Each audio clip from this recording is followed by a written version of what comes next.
ബഷീറിൻ്റെ മതിലുകൾ എന്ന നോവൽ ചലച്ചിത്രമാക്കിയ സംവിധായകൻ ആര്? ഉത്തരം അടൂർ ഗോപാലകൃഷ്ണൻ. മതിലുകൾ എന്ന സിനിമയിൽ ബഷീറായി അഭിനയിച്ചത് ആര്? ഉത്തരം മമ്മൂട്ടി. ബഷീറിൻ്റെ മാതാപിതാക്കളുടെ പേര്. പിതാവ് കെ. അബ്ദുൾ റഹ്മാൻ, മാതാവ് കുന്നത്തുമ്മ. ബഷീറിന് ജയിൽവാസം ലഭിച്ചത് ഏത് സ്വാതന്ത്ര്യ സമരവുമായി ബന്ധപ്പെട്ടാണ്? ഉത്തരം കോഴിക്കോട് വെച്ച് നടന്ന ഉപ്പ് സത്യാഗ്രഹം.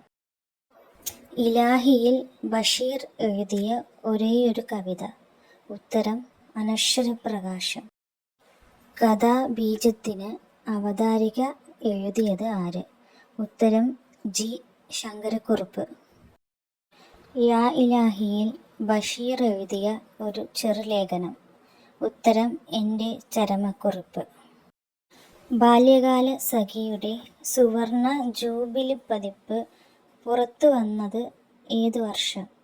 ഉത്തരം 1994 ഓഗസ്റ്റിൽ.